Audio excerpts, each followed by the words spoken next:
السلام علیکم ورحمۃ اللہ وبرکاتہ. جی کیا حال ہے وعلیکم آپ سب السلام لوگ؟ ورحمۃ اللہ وبرکاتہ. جی کیسے ہیں آپ سب لوگ؟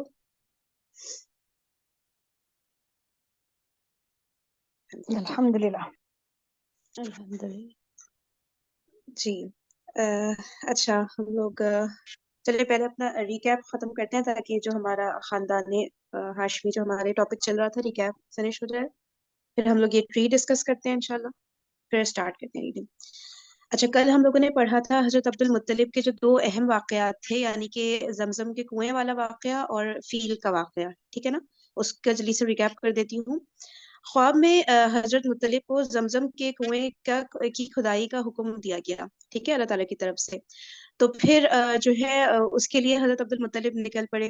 اچھا ہوا یہ تھا کہ بنو جرہم ایک قبیلہ تھا جس نے اس کنویں کو پاٹ دیا تھا یعنی اس میں ڈفرینٹ طرح کا سامان ڈال کے اس کنویں کو بالکل یوز لیس بنا دیا تھا.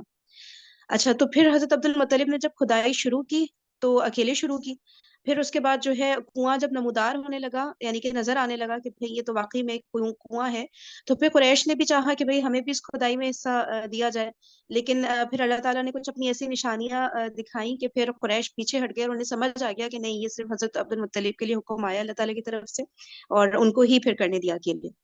اچھا پھر اس بات پہ حضرت عبد المطلب نے نظر مانی اللہ تعالیٰ سے کہ اگر میرے 10 بیٹے ہوئے اور سب یعنی کہ ایڈلٹس ہو گئے تو پھر اللہ تعالیٰ کی راہ میں ایک بیٹے کو وہ قربان کر دیں گے کعبے کے پاس لے جا کے. اچھا یہ ایک واقعہ تھا زمزم کے کنویں والا. اس طرح سے پھر زمزم کا کنواں جو ہے دوبارہ سے دریافت ہو گیا ایک طرح سے. اچھا پھر فیل کا واقعہ ہوا تھا. اس میں یہ تھا کہ ابرہا جو کہ یمن کا گورنر جنرل تھا تو وہ صنعاء میں اس نے ایک چرچ بنایا اور اس نے چاہا کہ جس طرح کعبے کو عبادت کا مرکز بنا لیا گیا ہے وہاں پہ حج عمرہ ہوتا ہے تو اب اس چرچ میں لوگ آیا کریں بجائے اس کے کہ کعبے کی طرف جائیں نعوذ باللہ. تو اس نے پھر یہ کیا کہ اچھا پھر جب ایک شخص کو پتا چلا کہ ابرہا کے یہ موٹیوز ہیں تو اس نے کیا کیا کہ وہ اس چرچ کے قبلے پر جا کر اس نے پائخانہ پود دیا. پھر ابرہا کو ظاہر ہے بہت زیادہ غصہ آیا اس کی حرکت پہ تو اس نے کیا کیا کہ 60,000 کا لشکر لے کر وہ وہاں پر گیا مکے کی طرف اور اس لشکر میں ایک اس کا بڑا ہاتھی تھا ابرہا کا اپنا اور 9 یا 13 ہاتھی تھے اس کے علاوہ. تو اب جو ہاتھی جب کعبے کی طرف وہ بڑھتا تو ہاتھی جو ہے بیٹھ جاتا وہ نہیں بڑھ رہا تھا اس کی طرف اور کسی اور طرف وہ جب دوسری ڈائریکشن میں بڑھتا تو ہاتھی وہاں بڑھنے لگتا. اچھا پھر یہ ہوا کہ جو ہے چڑیوں کا ایک جھنڈ بھیجا اللہ تعالیٰ نے اور اس نے لشکر پر پتھر برسائے اور اتنے ایسا ہوا کہ جو وہ کھائے ہوئے بھس کی طرح ہو گیا وہ جو پورا لشکر تھا تو وہ بالکل ختم ہو گیا. ابرہا کے ساتھ یہ ہوا کہ اس کی جو انگلیوں کے جو پور ہوتے ہیں نا یعنی کہ فنگر ٹپس جو ہماری کہلاتی ہیں اس میں کوئی انفیکشن ہوا جس کی وجہ سے وہ جھڑنا شروع ہو گئی اور صنعاء پہنچتے پہنچتے وہ بالکل چوزے جیسا ہو گیا اور اس کا سینہ پھٹا اور اس کا دل باہر نکل آیا اور اس طرح وہ ختم ہو گیا. ظاہر ہے اس کا موٹیو اتنا خراب تھا کہ وہ خانہ کعبہ جیسی مقدس جگہ کو ڈھاننے کے لیے یعنی کہ ختم کرنے کے لیے نعوذ باللہ وہاں پر گیا تھا تو اس کا یہ حشر ہوا. اچھا یہ واقعہ جو پیش آیا تھا نا فیل کا یہ آپ صلی اللہ علیہ وسلم کی پیدائش سے 50-55 دن پہلے کا واقعہ ہے. بالکل ریسنٹلی اس وقت ہوا تھا واقعہ. تو یہ نشانی اللہ تعالیٰ نے ظاہر فرمائی تھی تو اس کی خبر جو دوسرے ممالک ہیں وہاں تک پہنچی اور جو 2 سپر پاورز تھیں اس وقت کی یعنی کہ پرشین امپائر اور رومن امپائر تو وہاں تک بھی ظاہر ہے پہنچی اس کی خبر. تو دنیا بھر کی نگاہیں پھر خانہ کعبہ کی طرف متوجہ ہو گئی کہ یہاں پہ اتنے الگ الگ طرح کے معجزاتی انسیڈنٹس ہو رہے ہیں تو یہ کس طرح ہو رہا ہے تو ان کا فوکس اس طرف آ گیا نا دنیا بھر کے جو ممالک تھا خاص طور پہ سپر پاورز کا. تو یہ کھلی خدائی کی نشانی تھی وہ لوگ دیکھ بھی رہے تھے اور وہ سمجھ بھی رہے تھے ان کو آئیڈیا ہو رہا تھا کہ کچھ چیزیں جو روٹین سے ہٹ کر ہو رہی ہیں. اچھا یہ تو حضرت عبد المطلب یعنی کہ سب سے پہلے ہم نے ہاشم کے بارے میں پڑھا پھر ہم نے حضرت عبد المطلب کے بارے میں پڑھا. اب ہم حضرت عبداللہ کے بارے میں پڑھنا شروع ہوئے تھے تو اس کا جلدی سے سمرائز کر دیتی ہوں. یہ سب سے زیادہ چہیتے اور پاک دامن بیٹے تھے اور ذبی کہلاتے تھے. اس طرح سے ذبی کہلاتے تھے کہ جب حضرت عبد المطلب نے جو نظر مانی تھی تو جب ان کے بیٹے سب ایڈلٹس ہو گئے تو انہوں نے ان کو بتایا کہ میں نے یہ میں نے یہ نظر مانی تھی. اچھا تو پھر کیا ہوا کہ پھر تیروں کے ذریعے جیسے ہوتا تھا نا وہاں پہ قرآن اندازی ہوتی تھی تیروں پہ نام لکھا جاتا تھا ان کو شفل کیا جاتا تھا قرآن اندازی ہوتی تھی تو اس میں پھر یہ ہوا کہ نام نکالا گیا تو حضرت عبداللہ کا آیا. تو قریش نے اور جو ننیال تھا حضرت عبداللہ کا، انہوں نے جو ہے اس پر آبجیکشن ریز کیا کہ نہیں، اس طرح تو نہیں ہونا چاہیے. تو پھر دوبارہ سے قرآن دازی کی گئی اور ڈفرینٹ طریقوں سے پھر اس نتیجے پر پہنچے کہ فائنلی دوبارہ سے قرآن دازی کرتے کرتے اس طرح سے ہوا کہ جو اونٹوں کا نام نکلا نا تیروں پہ، تو پھر جو ہے ان اونٹوں کو ذبح کر دیا، اور پھر جو ہے اس طرح سے حضرت عبداللہ کو ذبح نہیں کرنا پڑا. ٹھیک ہے، ان کے بدلے میں اونٹوں کو ذبح کر دیا مطلب. اچھا، اس کے بعد پھر یہ ہوا کہ نبی صلی اللہ علیہ وسلم نے فرمایا کہ میں 2 ذبی کی اولاد ہوں. اب 2 ذبی کی اولاد کس طرح؟ ایک حضرت اسماعیل علیہ السلام، ان کا بھی آپ کو یاد ہے اس طرح کا واقعہ ہوا تھا، اور حضرت عبداللہ. اچھا، حضرت عبداللہ کا نکاح حضرت آمنہ کے ساتھ ہوا تھا، جو کہ قریش کی سب سے افضل ترین خاتون تھی نسب اور رتبے کے اعتبار سے. پھر کچھ ہی عرصے میں حضرت عبداللہ کا انتقال ہو گیا. حضور اکرم صلی اللہ علیہ وسلم کی پیدائش سے پہلے ہوا، یا پھر یہ کہہ سکتے ہیں کہ مطلب کہ 2 طرح کی رائے ہے اس میں، کہ 2 ماہ پہلے حضور پاک صلی اللہ علیہ وسلم کی پیدائش ہو چکی تھی، پھر حضرت عبداللہ کا انتقال ہوا. تو اس طرح ڈفرینٹ وہ آ رہے ہیں. اچھا، اب ہم لوگ اس کو ڈسکس کر سکتے ہیں. یہ جو ٹری نظر آ رہا ہے حضور پاک صلی اللہ علیہ وسلم کے خاندان کا، تو یہ کوئی ایکسپلین کرنا چاہے گا؟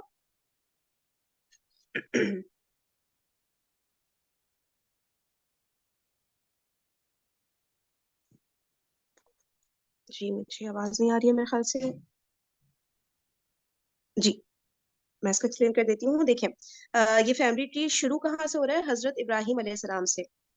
ٹھیک ہے، ویسے تو بیسکلی دیکھا جائے تو حضرت آدم علیہ السلام سے ہی پوری نسل چلتی آ رہی ہے، لیکن وہ بیچ میں کئی نام مسنگ ہے، کچھ ناموں پہ اختلاف ہے، تو اس وجہ سے یہاں پہ حضرت ابراہیم علیہ السلام سے سٹارٹ لیا ہے. ان کے بیٹے حضرت اسماعیل علیہ السلام. ٹھیک ہے. اچھا، اس کے بعد پھر کچھ نام مسنگ ہیں، اور پھر آتے آتے قصی بن کلاب. ایک سیکنڈ میں جہاں پر ہوں میں آپ لوگ کو مارک بھی کرتی رہوں. سوری، قصی بن کلاب پر آئے. ٹھیک ہے. پھر ان کے بیٹے تھے عبد مناف اور عبد الدار. یہاں پہ عبد مناف کا نام لکھا گیا ہے کیونکہ جو ہے پھر ان سے ہی آگے جو ہے نسل چلی تھی حضور پاک صلی اللہ علیہ وسلم تک. اچھا، پھر عبد مناف کے جو بیٹے ہیں ان کا بتایا گیا ہے، ایک المطلب تھے، لیفٹ سائڈ پہ دیکھیے گا. ٹھیک ہے. پھر ہاشم. پھر اس کے بعد بتایا گیا ہے، ایک سیکنڈ میں غلطی تو نہیں کری، عبد الشمس. اچھا، ہاشم کے بیٹوں کا بتایا گیا. ٹھیک ہے نا. اس کے بعد عبد الشمس اور امیہ. ٹھیک ہے. اور اوپر چلے جائے تو ہاشم کے بیٹے لیفٹ سائڈ پہ نام لکھا آ رہا ہے عبد المطلب. ٹھیک ہے نا. تو یہاں پہ 3 بیٹوں کا ذکر کیا گیا ہے ہاشم کے. اچھا، پھر حضرت عبد المطلب کے بیٹوں کا ذکر کیا گیا ہے اوپر لیفٹ سائڈ سے سٹارٹ کریں. ابو طالب. ٹھیک ہے. پھر عبداللہ، العباس، اور پھر اوپر حمزہ، حضرت حمزہ. ٹھیک ہے نا. تو ان چاروں بیٹوں کا جو حضرت عبد المطلب کے بیٹے تھے، جو کہ حضور پاک صلی اللہ علیہ وسلم کے دادا تھے. ٹھیک ہے. اچھا، پھر حضرت عبداللہ سے اوپر آئے تو یہ جو بگ فلاور بنا ہوا ہے یہ حضور پاک صلی اللہ علیہ وآلہ وسلم کے لیے بنا ہے. ٹھیک ہے. تو حضرت عبداللہ کے بیٹے تھے حضور پاک صلی اللہ علیہ وسلم. پھر اوپر آ جائیں. اچھا، پھر یہاں پہ ابو طالب کے بیٹوں کا بھی ذکر کر لیتے ہیں. لیفٹ سائڈ پہ دیکھیے گا، حضرت جعفر رضی اللہ تعالیٰ عنہ اور حضرت علی رضی اللہ تعالیٰ عنہ. ٹھیک ہے. 2 بیٹے ابو طالب کے یہاں پہ بتائے گئے ہیں. پھر حضور پاک صلی اللہ علیہ وسلم سے دیکھیں ادھر سے جو شاخیں نکل رہی ہیں وہ حضرت زینب رضی اللہ تعالیٰ عنہ، حضرت رقیہ رضی اللہ تعالیٰ عنہ، حضرت کلثوم رضی اللہ تعالیٰ عنہ، اور حضرت فاطمہ رضی اللہ تعالیٰ عنہ. پھر وہاں سے دیکھیے 2 شاخیں اوپر نکل رہی ہیں، حضرت حسن رضی اللہ تعالیٰ عنہ اور حضرت حسین رضی اللہ تعالیٰ عنہ. تو یہ بڑا خوبصورت سا ایک ٹری بنایا ہے، اور یہ ٹری میں نے وہاں سے لیا ہے کہ جو اسی بک کی جو انگلش ٹرانسلیشن ہے نا رحیق المختوم کی، دا سیلڈ نیکٹر کے نام سے ہے. ٹھیک ہے. تو اس کا جو انگلش ورژن ہے وہاں پہ یہ پکچر تھی، تو میں نے ادھر سے یہ پک کی ہے. ماشاءاللہ کافی محنت سے بہترین یہ بنایا گیا ہے. اب ہم لوگ اس کی میں وہ شیئر کر دیتی ہوں بک.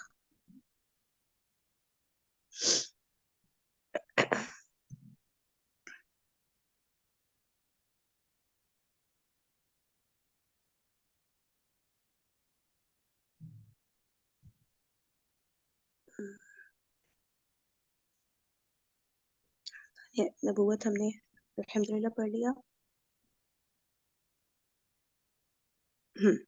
اب ہم پیج 83 سے ہم نے پڑھنا ہے ولادت و سعادت. جی مریم آپ پڑھیں گی. اچھا، تھوڑا سا ولادت مائک با کر لیے گا. ٹھیک ہے. ٹھیک. ولادت با سعادت رسول اللہ صلی اللہ علیہ وآلہ وسلم مکہ میں شعبی بنی ہاشم کے اندر 9 ربیع اول عام الفیل یوم 2 شنبہ کو صبح کے وقت پیدا ہوئے. جب قبیلہ ان کا بنی ہاشم تھا اور تاریخ 9 بتائی گئی ہے یہاں پہ. ربیع الاول کا مہینہ تھا اور 2 شنبہ مطلب پیر کا دن تھا اور صبح کے وقت پیدا ہوئے تھے. کہتے ہیں کہ یہ فجر کا ٹائم تھا. اس وقت نوشیروان کی تخت نشینی کا 40واں سال تھا. نوشیروان جو ہے نا یہ ایران کا بادشاہ تھا اور یہ اس کا ہسٹری میں یہ ہے کہ یہ بہت زیادہ عادل مشہور تھا. تب وہ واقعہ سنا ہوگا کہ بادشاہ نے اپنے محل میں جو ہے وہ ایک زنجیر ٹانگی ہوئی تھی کہ جو مظلوم بندہ جو ہے وہ آتا تھا اور اس زنجیر کو بجاتا تھا تو بادشاہ خود آ کے اس کی فریاد سنتا تھا. اور اس کے علاوہ ویسے بھی بہت زیادہ اس کے عادل ہونے کے، اس کے عدل کے، انصاف کے بہت واقعات آپ کو ملتے ہیں.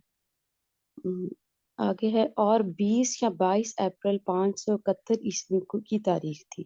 اگر عیسوی کے حساب سے دیکھا جائے تو یہاں وہ 20 تاریخ بنتی ہے یا 22 اپریل بنتی ہے. علامہ محمد سلیمان صاحب، سلمان منصور پوری رحمۃ اللہ اور محمود پاشا فلکی کی تحقیق یہی ہے. یہ کچھ مورخین بتائے ہوئے کہ جنہوں نے یہ تاریخیں نکالی تھی ان کی نبی صلی اللہ علیہ وسلم کی پیدائش. ابن سعد کی روایت ہے کہ رسول اللہ صلی اللہ علیہ وسلم کی والدہ نے فرمایا جب آپ کی ولادت ہوئی تو میرے جسم سے ایک نور نکلا جس سے ملک شام کے محل روشن ہو گئے. امام احمد رحمۃ اللہ نے حضرت ارباد رضی اللہ عنہ بن ساریہ سے بھی تقریباً اسی مضمون کی ایک روایت نقل فرمائی ہے. یہ بتا رہے ہیں کہ نبی صلی اللہ علیہ وسلم کی جو والدہ ہے نا انہوں نے کس طرح ایکسپلین کیا کہ مجھے خود فیل ہوا کہ ایسے جیسے ایک نور میرے جسم سے نکلا ہے. بعض روایتوں سے بتایا گیا ہے کہ ولادت کے وقت بعض واقعات نبوت کے پیش خیمے کے طور پر ظہور پذیر ہوئے.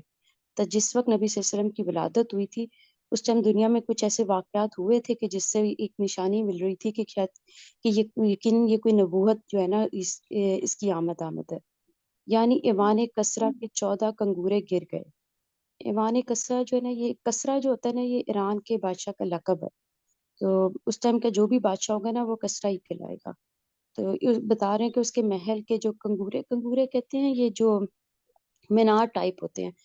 تو مسجدوں کے تو مینار ہوتے ہیں لیکن یہ ان کے محلوں کے باہر جس طرح چرچ کے باہر آپ لوگوں نے دیکھا ہوگا کہ وہ ایسے تکون سے بنی ہوتی ہیں کچھ ایسے تو وہ ان کو کہتے ہیں. تو کہتے ہیں کہ اس طرح اتنا زبردست جھٹکا آیا تھا، زلزلہ سا آیا تھا کہ اس کے محل کے یہ جو کنگورے تھے نا یہ گر گئے تھے. مجوس کا آتش کدا ٹھنڈا ہو گیا. یہ ایک اور واقعہ تھا کہ مجوسی جو ہوتے ہیں وہ آگ پرست ہوتے ہیں، آگ کی پوجا کرتے ہیں. تو انہوں نے نا مجوسیوں نے یہ ایک آتش کدا بنایا ہوا تھا جس کی یہ پوجا کرتے تھے اور کہا جاتا ہے کہ یہ آگ جو ہے 1000 سال سے بجھی نہیں تھی اور یہ اس دن بجھ گئی تھی. یہ اس میں کچھ ہر وقت کچھ لکڑیاں کچھ نہ کچھ ڈالتے رہتے تھے تاکہ وہ بجھے نہ، لیکن کہتے ہیں کہ اس دن یہ بجھ گئی تھی. بحیرہ ساوا خشک ہو گیا اور اس کے گرجے منہدم ہو گئے. کہ وہاں پہ بھی اس دریا میں بھی جو ہے ایک ایسا زلزلہ آیا تھا کہ جس سے وہاں پہ جو جتنے گرجے تھے نا وہ ٹوٹ کا شکار ہو گئے تھے. یہ یہ بحقی کی بحریہ روایت. ساوا اس کا کوئی اور دوسرا نام ہے جس سے مشہور ہو؟ یہ سنا ہوا نہیں لگ رہا مطلب انگلش میں یا کچھ کوئی مشہور سمندر ہے کیا یہ بحیرہ یہ بھی ساوا؟ ایران کی سائڈ پہ کوئی تھا، یہ بس اتنا میں جان پائی ہوں اس کے اچھا بارے اچھا، میں. جی جی صحیح، ٹھیک ہے. یہ بحقی کی روایت ہے لیکن محمد غزالی نے اس کو درست تسلیم نہیں کیا ہے. مطلب یہ بتا رہے ہیں کہ امام غزالی نے جو ہے ان سارے واقعات کو ان کو لگتا کہ ایسے نہیں تھا سب کچھ. صحیح. ولادت کے بعد آپ کی والدہ نے عبد المطلب کے پاس پوتے کی خوشخبری بھجوائی. کیونکہ والد نہیں تھے تو پھر انہوں نے دادا کو بتایا کہ بھئی اس طرح بچے کی پیدائش ہوئی ہے. وہ شاداں اور فرحاں تشریف لائے اور آپ صلی اللہ علیہ وسلم کو خانہ کعبہ میں لے جا کر اللہ تعالیٰ سے دعا کی، اس کا شکر ادا کیا اور آپ کا نام محمد صلی اللہ علیہ وسلم تجویز کیا. یہ نام عرب میں معروف نہیں تھا. مطلب آپ کا جو نام رکھا گیا تھا نا یہ اتنا کامن نام نہیں تھا، بہت انجویل سا نام تھا. اور اس کا محمد لفظ کا مطلب پتہ ہے سب کو کہ جس کا مطلب ہوتا ہے تعریف کی جائے. پھر عرب دستور کے مطابق 7ویں دن ختنہ کیا. اور یہ ایک روایت میں یہ بھی ہے کہ ختنہ کیا تھا اور پھر حقیقہ بھی کیا تھا، اور یہ عبد المطلب نے بہت بڑی ضیافت بھی کی تھی اپنے سارے خاندان کے لیے۔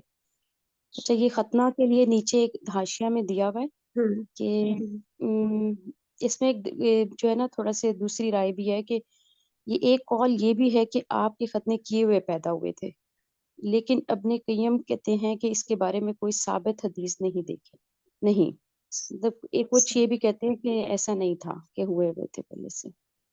ٹھیک آپ کو آپ کی والدہ کے بعد سب سے پہلے ابو لہب کی لونڈی سویبہ نے دودھ پلایا۔ اس وقت آپ کی گود میں جو بچہ تھا اس کا نام مسروح رضی اللہ عنہ تھا۔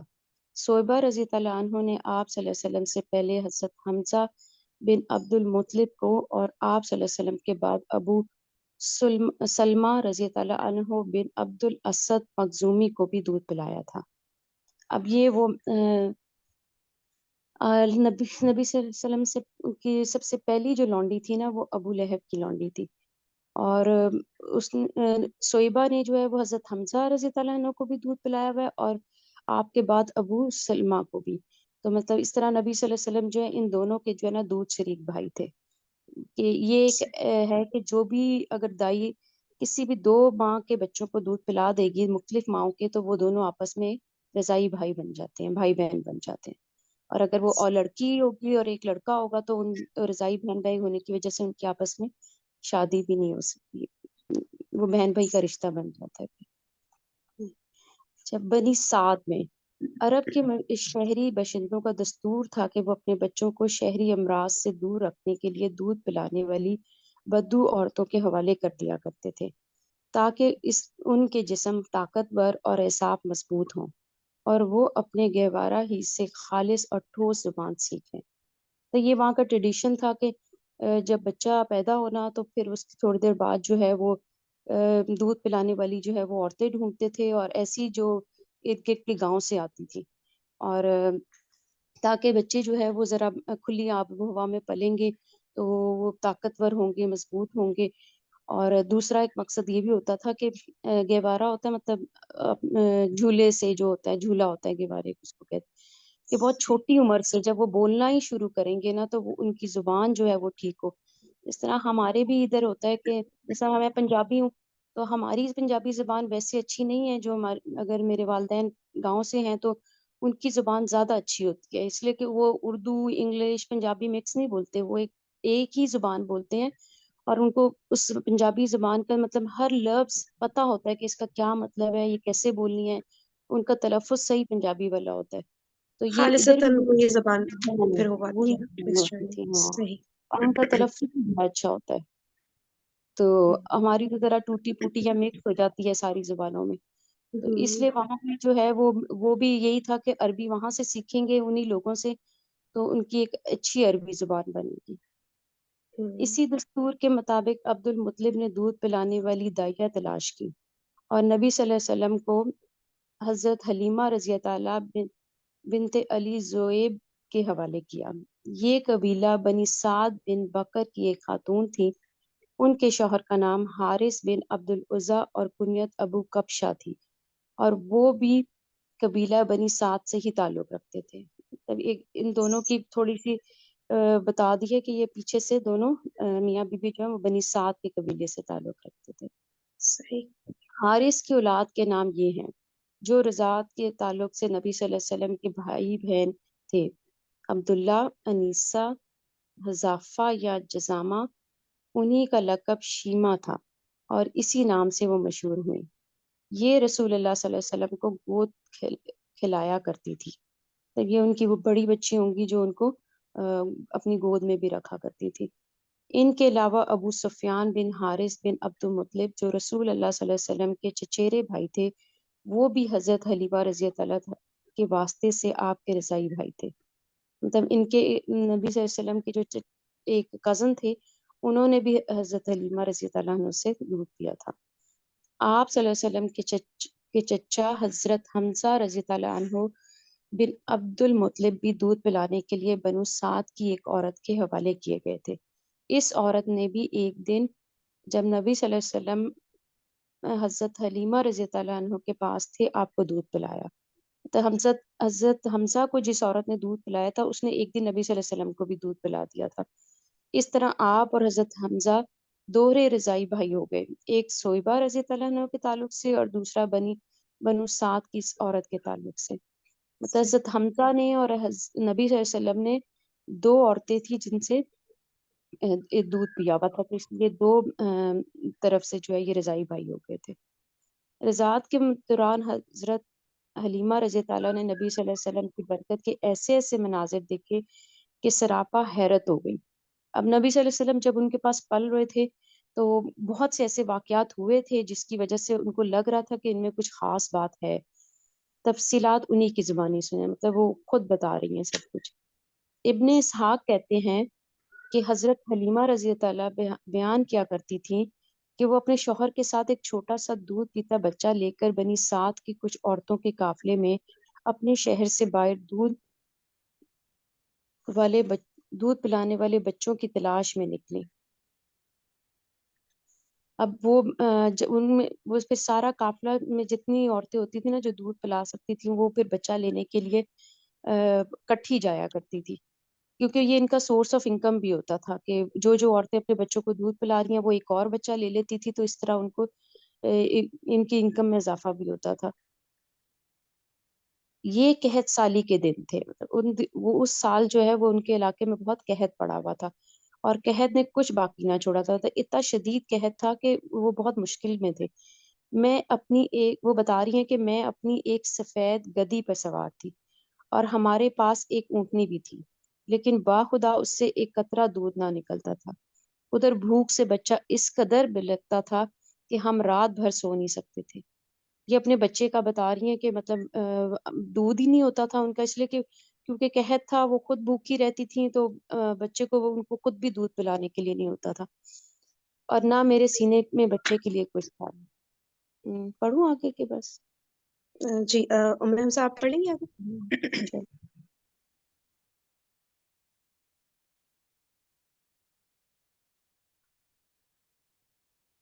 جی ام حمزہ انمیوٹ کریے گا۔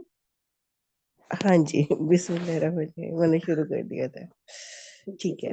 نہ اونٹنی اس کی خوراک دے سکتی تھی، بس ہم بارش اور خوشحالی کی آس لگائے بیٹھتے تھے۔ میں اپنی گدی پر سوار ہو کر چلی تو وہ کمزوری اور دبلے پن کے سبب اتنی سست رفتار نکلی کہ پورا قافلہ تنگ آ گیا۔ خیر ہم کسی نہ کسی طرح دودھ پینے والے بچوں کی تلاش میں مکہ پہنچ گئے۔ پھر ہم میں سے کوئی عورت ایسی نہ تھی جس پر رسول صلی اللہ علیہ وسلم کو پیش نہ کیا گیا ہو، مگر جب اسے بتایا جاتا کہ آپ صلی اللہ علیہ وسلم یتیم ہیں تو آپ کو لینے سے انکار کر دیتی، کیونکہ ہم بچے کے والد سے داد و دہش کی امید رکھتے تھے، یعنی مال و دولت ملتی تھی۔ ہم کہتے کہ یہ تو یتیم ہے، بھلا اس کی بیوہ ماں اور اس کے دادا کیا دے سکتے ہیں۔ بس یہی وجہ تھی کہ ہم آپ کو لینا نہیں چاہتے تھے۔ ادھر جتنی عورتیں میرے ہمراہ آئی تھیں سب کو تھوڑا سا کوئی نہ کوئی ایکسپلین کر دیجیے گا یہ پچھلے والے پیراگراف کو۔ اچھا، مجھے سمپل لگا اس لیے نہیں کیا میں نے ایکسپلین۔ جی یہ وہ کہ اصل میں ہمارے جی، ساتھ نا کچھ چھوٹی چھوٹی لڑکیاں بھی ہیں 15 16 سال 17 سال کی، اس لیے نا میں نے کہا اچھا تھوڑا اچھا، اور کلیئر ماشاء کر دیں۔ اللہ، جی جی جی جی، یعنی کہ جب یہ لوگ آئے تھے نا سب پورا قافلے کی شکل میں، خواتین اپنے بچوں دودھ پلاتے بچوں کو ساتھ ساتھ لے کے اور شوہروں کے ساتھ، تو ان سب کو ایک ایک بچہ مل گیا تھا، اور سب کے پاس سب نے دیکھا نبی صلی اللہ علیہ وسلم کو کہ انہوں نے بھی پینا ہے، ان کو بھی دائیا کی ضرورت ہے، تو لیکن کسی نے بھی نہیں لیا اس وجہ سے کہ ان کے والد نہیں ہے، تو یہ ہمیں کیا پھر دیں گے، مال دولت وغیرہ یا پیسے وغیرہ کیا دیں گے اس کی اجرت، تو پھر کسی نے بھی نہیں لیا۔ ٹھیک ہے، اور ادھر جتنی عورتیں میرے ہمراہ آئی تھیں سب کو کوئی نہ کوئی بچہ مل گیا، صرف مجھے کو نہ مل سکا۔ یہ حضرت حلیمہ بتا رہی ہیں نا۔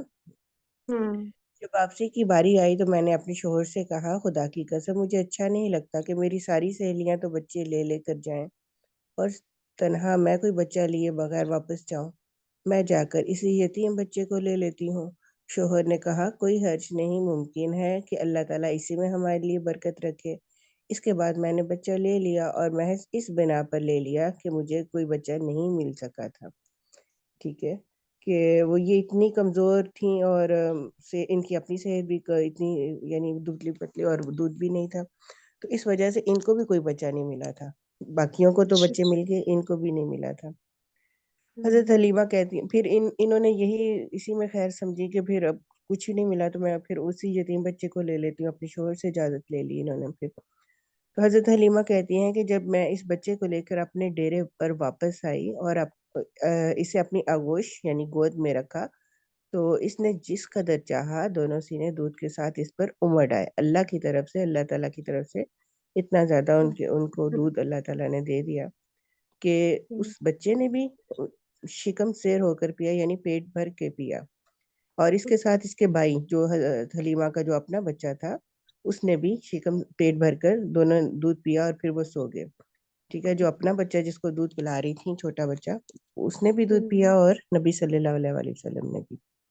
حالانکہ اس سے پہلے ہم اپنے بچے کے ساتھ سو نہیں سکتے تھے, یعنی اس کا پیٹ نہیں بھرتا تھا تو ماں باپ یعنی وہ بچہ ساری رات روتا رہتا تھا اور وہ سو نہیں سکتے تھے. ادھر میرے شوہر اونٹنی دھونے گئے, یعنی اس کا دودھ نکالنے گئے. دھونے کا مطلب دودھ نکالنا.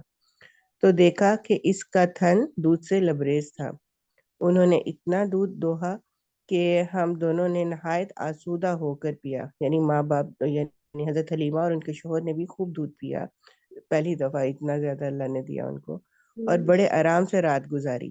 ان کا بیان ہے کہ صبح ہوئی تو میرے شوہر نے کہا, حلیمہ خدا کی قسم تم نے ایک بابرکت روح حاصل کی ہے, یعنی یہ جو بچہ لیا ہے اس کی برکتیں تو ابھی سے نظر آنی شروع ہو گئی ہیں. میں نے کہا مجھے بھی یہی توقع ہے. حلیمہ کہتی ہیں کہ اس کے بعد اس سے ہمارا قافلہ. اس سے ہمیں تھوڑا سا لیسن بھی مل رہا ہوتا ہے نا کہ بظاہر جیسے حالات ایسے لگ رہے ہوں کہ بھائی مطلب کارساز نہیں ہے اور ہمارے فیور میں نہ بھی لگ رہے ہوں, لیکن ہمیں اللہ تعالیٰ پہ توکل کرنا چاہیے کہ اللہ تعالیٰ جو چاہے جیسے چاہے, وہ حالات پہ تو نہیں ڈیپینڈ کرے ہوتے نا اللہ تعالیٰ کے فیصلے. تو اللہ تعالیٰ جو جی چاہے جس چیز میں چاہے برکت دے سکتے ہیں, جس طرح چاہے حالات کو موڑ سکتے ہیں. اللہ تعالیٰ کو تو صرف کن کہنا ہے نا بس, اور وہ چیزیں ہو جاتی ہیں. تو ہمیں بھی اللہ تعالیٰ پہ اسی طرح سے توکل رکھنا چاہیے کہ کوئی بھی چیز جو ہماری لگ رہا ہو کہ نہیں یہ کام تو ایسے نہیں ہو سکتا, نہیں میں ایسا کروں گی تو ویسے ہو جائے گا, کچھ نہیں, اللہ تعالیٰ پہ بھروسہ کر کے جو سیدھا راستہ ہے اس کو اپنانے کی کوشش کریں. اور پھر باقی تو اللہ تعالیٰ کا کام ہے نا سارا, وہ تو جو چاہے کر سکتے ہیں. ساری چیزیں بنائی ہی اللہ تعالیٰ, سارے سولوشن ہی اللہ تعالیٰ نے بنائے ہیں. تو اللہ پہ توکل کریں. تو دیکھیں یہ کتنا یہ پریکٹیکل تو نہیں لگ رہا نا جو ساری چیزیں دکھ رہی ہیں ہوتی ہوئی. تو حالات تو ایسے نہیں تھے کہ اتنا سب کچھ اچھا ہو جائے, لیکن ماشاء اللہ اللہ تعالیٰ نے کر دیا تھا.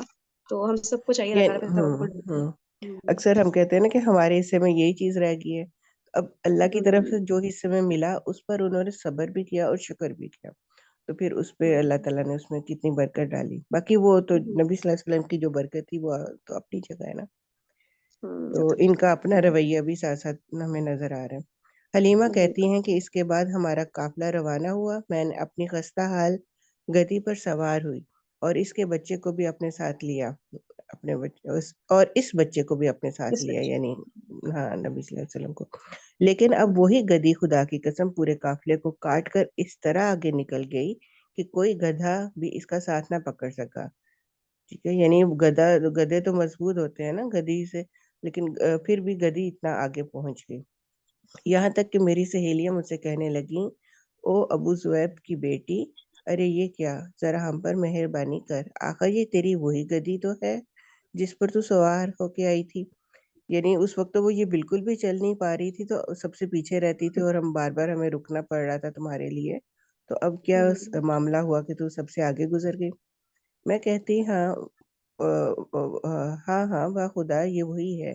وہ کہتی اس کا یقیناً کوئی خاص معاملہ ہے, یعنی پورے قافلے میں بھی اس چیز نے محسوس کیا کہ یہ خاص معاملہ ہے جو بچہ انہوں نے لے لیا جس کو ہم سب چھوڑ کے آ گئی تھی. اب ہم بنو سعد میں اپنے گھروں کو آگے.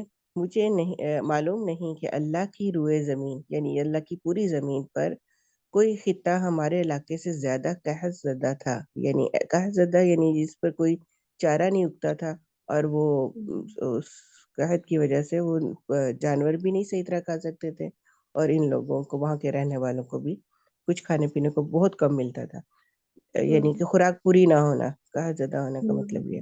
لیکن ہماری واپسی کے بعد میری بکریاں چرنے جاتی تو آسودہ حال اور دودھ سے بھرپور ہو کر واپس آتی، صرف حضرت حلیمہ کی بکریاں۔ ہم دوہتے یعنی اور پیتے، جبکہ کسی اور انسان کو دودھ کا ایک قطرہ بھی نصیب نہ ہوتا۔ ان کے جانوروں کے تھنوں میں دودھ سرے سے رہتا ہی نہ تھا، حتیٰ کہ ہماری قوم کے شہری اپنے چرواہوں سے کہتے کہ کم بختو، جانور وہیں چرانے کے لیے لے جایا کرو جہاں ابو زبیب کی بیٹی کا چرواہا لے جاتا ہے۔ لیکن تب بھی ان کی بکریاں بھوکی واپس آ جاتی، ان کے اندر ایک قطرہ دودھ نہ رہتا، جبکہ میری بکریاں آسودہ اور دودھ سے بھرپور پلٹتیں۔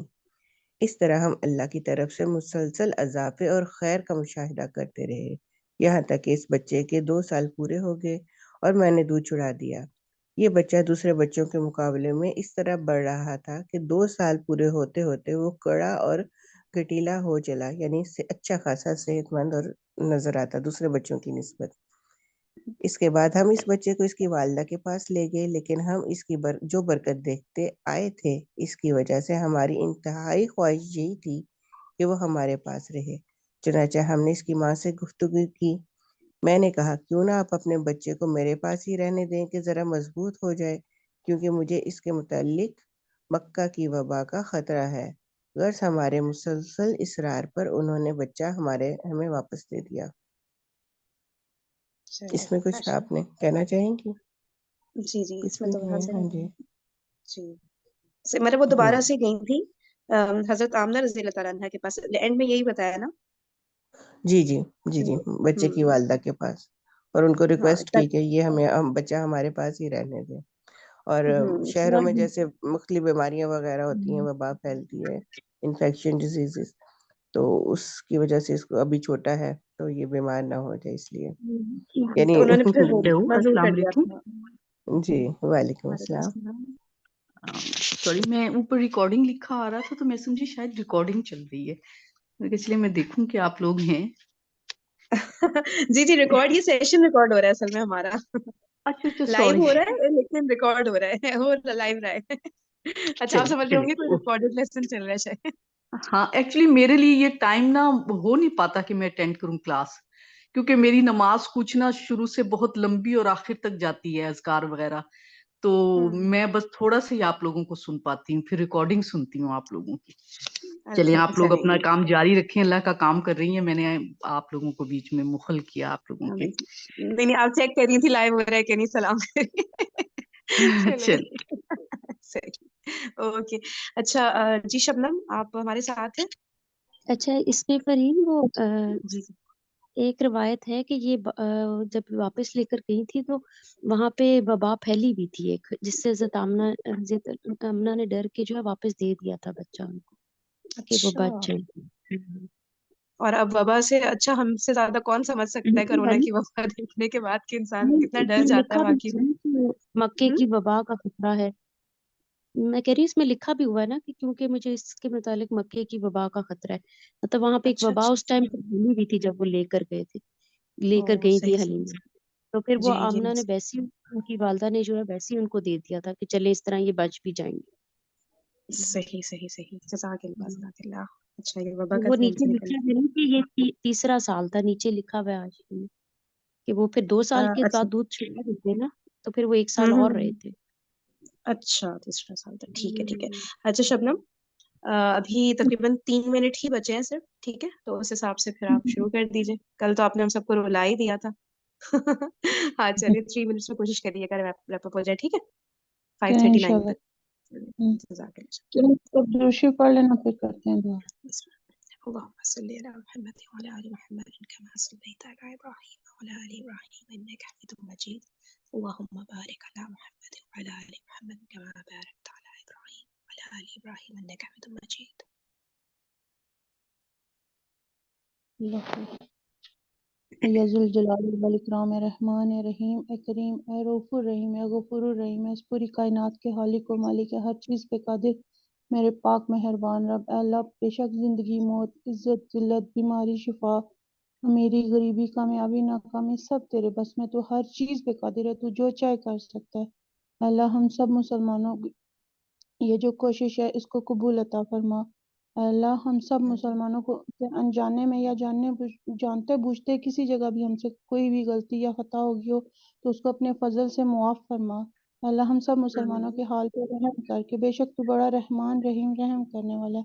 اے اللہ ہم سب مسلمانوں کی ٹوٹی پھوٹی نمازیں، ٹوٹی پھوٹی باتیں اپنے فضل و کرم سے قبول عطا فرما۔ اے اللہ ہمیں دنیا اور آخرت کی رسوائی سے بچائیں۔ اے اللہ ہماری نمازیں، ہماری باتیں قیامت والے دن ہمارے منہ پہ نہ ماریں۔ اے اللہ اپنے فضل و کرم سے ہماری ٹوٹی پھوٹی باتیں قبول عطا فرما، اور اللہ ہمیں توفیق دے کہ تیری عبادت کرنے کا جو حق ہے وہ ہم ادا کریں۔ اے اللہ ہم سب مسلمانوں میں سے جو مسلمان تکلیف میں پریشانی میں ہیں، ان کی پریشانیوں کو اپنے فضل و کرم سے دور فرما۔ اے اللہ ہم میں سے جو بھی سفر پہ ہے، ان تمام مسافروں کو اپنی حفاظت اور اپنی پناہ میں ان کی سواری سمیت ان کو اپنی حفاظت اور اپنی پناہ میں اپنی منزل مقصود پہ پہنچا۔ اے اللہ ہم میں سے جو بھی بیمار ہیں ان کو شفائی کاملہ عطا فرما۔ اے اللہ ہم بہنوں میں سے ایک ہیں ہجرا صنم، وہ اپنے شوہر کے پاس جانا چاہتے ہیں، اور ان کے لیے ویزے کو کوئی نیک سبب نیک وسیلہ پیدا کر تاکہ وہ خیریت کے ساتھ خوش و خرم اپنے شوہر کے پاس جا سکیں۔ اللہ ان کی مدد فرما، اور اگر اس میں بہتری نہیں ہے تو ان کے دل کو سکون فرما، اور ان کے دل کو سکون دے تاکہ وہ جو ٹائم ہے وہ آرام سے ان کا گزر سکے۔ اے اللہ ہم سب کے حال پہ رحم فرما کہ بے شک تیری رحمتیں وسیع ہیں۔ اے اللہ ہم سب کو اپنے انصاف سے، اپنے کیر سے، اپنی آزمائش سے، اپنے عذاب سے بچا، اور ہم سب کے حال پہ رحم فرما۔ اے اللہ ہم سب مسلمانوں کو تمام ظالم، درندہ، صرف وحشی، منافق، فاسق، ظالم لوگوں کے عذاب سے اپنی حفاظت میں اور اپنی پناہ میں رکھی۔ اے اللہ ہم سب مسلمانوں کے حال پہ رحم فرما، اور ہم سب کو توفیق دے کہ ہمارا ہر عمل تیری رضا کے لیے ہو، تیری یاد میں گزرے، چاہے وہ ایک سانس ہو، چاہے جتنا بھی ہمارے پاس ٹائم ہے۔ اللہ ہمیں توفیق دے کہ ہم